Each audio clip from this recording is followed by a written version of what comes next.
Guys, if there is anything that can hurt your diaspora dreams is not doing certain basic things earlier, or not finding out what you can do and what you cannot do to succeed in the diaspora earlier. Guys, I'm one of those people that actually slightly do regret if I had done certain things earlier as soon as I got to the UK. I mean, I've shared with you that I've been in the UK over 2 years now, and there are things that I actually am finding out now, and I wish, like, where was I all this time? If only I had done that sooner. But guys, I'm one person who believes in better late than never. So guys, today's video is about some of the things that you can actually do earlier in the diaspora, earlier in the UK, for you to succeed and for you to enjoy certain benefits in this country. And guys, as you know, we do love to talk about all the things that can make us successful, that can make us thrive in this hard UK, honestly. So guys, a big welcome to my YouTube channel. My name is Florence, and on this platform we do talk about life in the diaspora, life abroad, everything from success, struggles, plugs, anything, opportunities. We do talk about that, and I do love to talk about the UK because that's where I live, that's where I be located to. But if we find out anything about any other country, we do talk about here. So guys, if you haven't subscribed, guys, please do subscribe, because here is the place to be. If you are thinking relocation, if you have already relocated but you're struggling with certain things, we are the plug for all the information that you may require for you to succeed. So guys, without taking much of your time, guys, let's get right into it. So guys, I do remember when I came in 2022 in July. And obviously, I knew what I could and what I could not do on my visa. But again, you know, when you come to a country, there are certain people that have always lived in that country who always will tell you, oh, you can't do that, you can't do this. And guys, one of the things that you should never do is, whenever someone tells you you can't do this, always go and do your research. Go and do your due diligence. The same way, if somebody says you can do this, always go and do your due diligence. So guys, even all the things that I do say here, always go and research. Go on the gov.uk website and do your own research. So one of the things that really, one of the biggest mistakes that I made and that most people are making is listening so much to what people say and not verifying it or not doing their own research. So one of the things that I always was told was, oh, you need to stick with your employer for the duration of your visa, which I later on found out that was wrong.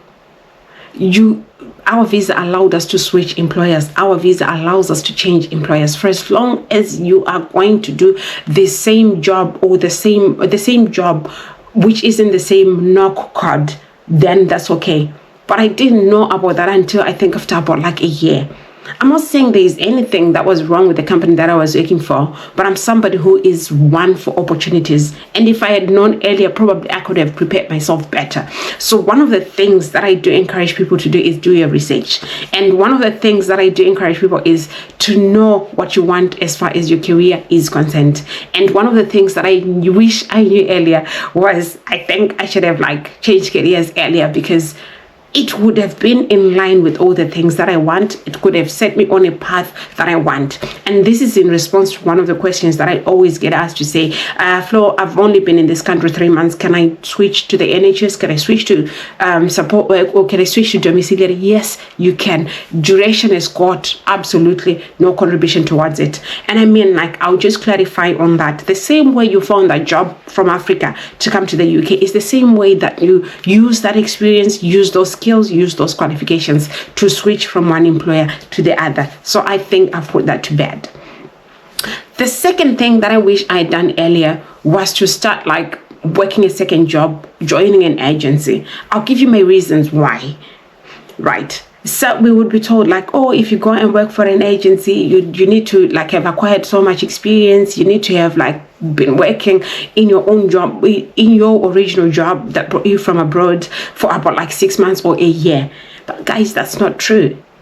I later on found out, and I think that was probably in my 7th month, that actually I could go and join an agency. And guys, the benefits are absolutely amazing. I don't think I would have afforded to bring my children over if I had not joined an agency. So it's the extra cash that you get from there. Also, it's the experience that you get from there. I know you're working your original job, you're working the job that brought you from abroad, but there's nothing that can beat having a different outlook altogether, a different experience altogether. This can come in handy when you decide you want to switch to another job role or you want to switch to a different organization. So you're actually adding to your portfolio of experience. And also it aids your day-to-day, the way you're working, where you work. I mean, I'll give you an example where the agency that I joined, it would signpost me to care homes. Honestly, the experience was different from domiciliary care, the way everything was done there, the supervision and the closeness that you would work. Domiciliary is lone working mostly, it's self-supervision. So I wouldn't have coped like the way I do now that I work for the NHS if I had not worked for that agency that would signpost me to care homes. So that's the only way I got the experience of working in a care home. Had it not been for that, I wouldn't have got that experience. So if you're new in this country, like me, I would say, please do join an agency, and once in a while, do go there and gain extra experience.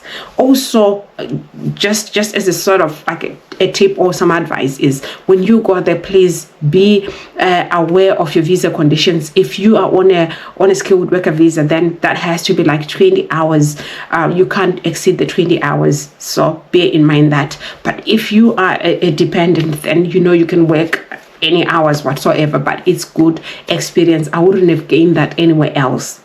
Also, whilst we are on that, where you work for an agency, this is how I managed to get like those references when I wanted to move from the organization that brought me from abroad to go to the NHS. So there are so many benefits to it, because I know most employers wouldn't be so happy to give you a reference until or unless you've tendered your resignation and served your notice, which is impossible if you want to join another organization, because for them to bring you on board, they need you to have fulfilled all the references. So what I did, because I'd worked for an agency, I'd worked a second job, I used those references from there to actually switch to the NHS, which worked absolutely amazing for me. So it's one of the things that I do. I want to encourage a lot of people to do, because I know people get like all sorts of advices, all sorts of this and that from everywhere else, but those are my sentiments. Guys, the third thing I want to talk about that I wish I had done earlier was to study. And study in this country doesn't necessarily mean like you have to go for a degree or for a master's. I, for one, I don't have an undergraduate degree, but having a UK accredited course is a plus, to be honest. This can be as basic as a care certificate, your NVQ or whatsoever. And if you can afford, if you've got the time, if you've got the qualifications, the pre-entry qualifications, there's nothing that should stop you from like targeting your masters. I know some people go like, but guys, this is something that will separate men from boys when we get to that stage. Why? Those that prepare earlier, those that do their qualifications earlier, there are certain jobs, there are certain job roles where certain qualifications do matter. I'll give you for an example. I had done my care certificate. I don't know what I would have done if I had not done that care certificate. I know I'm always encouraging people to apply with whatever that they have, but if you can do that extra, because time is moving, there's no need for anybody to say, I'll wait until I get my indefinite leave for me to go and study. That time is going and you can never get it back. You're losing time. And the people who are actually like studying, by the time they get their indefinite leave to remain, they're targeting for those jobs band 5, band 6 and above. So it's the difference maker. So if you feel you've got it in you, if you feel you can afford it, if you feel you've got the time, please do study, because that visa that we are on allows us to study. If you're that dependent, don't waste time. Don't go and do that course, go and do that trade course, go and do that data analytics course. So many courses that you can do. Some of these courses are quite flexible. You can do them online. Some of these courses, you don't have to go to uni every day or go to college every day. So target those courses and you set yourself on a path for success. Guys, the fourth thing that I want to talk about that I wish people could do earlier, and I'll explain why I do say that, is, for one, if you already have got a driver's license from back home, I would rather say as soon as you get to this country, convert it straight away to a UK driver's license. And this is my take. I mean, it does have a bearing on the insurance that you pay. when you've got a UK license, when you've got, it's always different when you've got a foreign license and a UK license. Definitely some of these insurance brokers have got different fees altogether. So one of the things that I benefited, as soon as I got here, my employer straight away said, well, you will not be driving the company car unless you've got a UK driver's license. So straight away I swapped it, and the benefits are amazing, guys. If I tell you how much I'm paying now for my insurance, you'll be shocked, because I'm paying under £50, but I know that people who are paying over £200, 300, and it's just absolutely crazy. So it's one of the things that I do encourage people to do as early as they get to this country. Also, suppose you have relocated and you don't have a driver's license, guys, straight away go and get that license. I know it may sound harsh, I know it's expensive, I know it's this and that, but I've noticed like a lot of people are missing out on opportunities when you want to switch and then you're saying I'm a non-driver. As soon as you say that, some employers will just like not be interested, because like, how will you manage? Will you get to this course in time? How will you get? I'll give you my example. Where we live, it's not really like on the bus route, and there's not so many opportunities, and I don't know how we would have coped, because I mean, I drive half an hour to go to work. My husband does the same. If we didn't drive, how were we going to cope? I don't know. So it's what it would have meant if we didn't drive or he didn't drive would have meant like you're stuck with certain opportunities. Sometimes you're stuck in a job that you don't really like because you can't drive. Sometimes you're limited to certain opportunities. You can't access certain opportunities because you cannot drive, you're not mobile. So a driver's license is just key. I'll tell you a little story, guys. I do remember I've got this lovely, amazing friend of mine, a big shout out to you. If she watches this video, she will definitely know. So when she was relocating, she was relocating to Australia at that time, and I do remember she would come to my house and go like, well, can I leave my kids at yours, because I've got like a driving lesson to do. Honestly, it never like clicked in my mind why she was doing that, but she actually prepared for that when she was still back home. And I'm sure whoever advises her, kudos to them. She really has got a lovely, brilliant support system who actually like tells her things beforehand, because by the time she relocated, she was well prepared. So this is some of the things that we are trying to say as a community. Let's be prepared before moving abroad. This will be easier. This would make life so much easier, so much doable. So a driver's license definitely is a must-have, and where you can convert it straight away, it will be beneficial because you save on the amount of insurance that you do pay. So guys, the other thing that I want to talk about that I wish I had done earlier, as soon as, guys, let's talk savings. I know we are African like that, and it's hardly do we talk finances, hardly do we talk money, hardly do we give each other advice on what to do and what not to do. Guys, I'm not an expert on this, I'm not a guru on this and so at the end of the day, go and get expert advice around it. But guys, I do regret not saving earlier. I know I'll share with you one of the biggest mistakes that I made.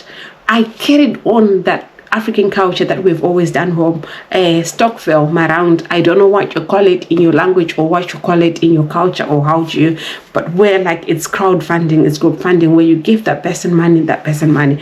Little did I know, when it comes to doing things like mortgaging and other things in this country, that's the biggest mistake that you can ever make. But then, well, I didn't do my research, I didn't ask. And by the time I found out, like, okay, if you want to go down the mortgage route, then that was a mistake I made. So if you're watching this video, guys, then definitely you know this is not to do. So how best can you save while you're in this country? And guys, one thing that I want to demystify and share with you is the fact that no amount is too small.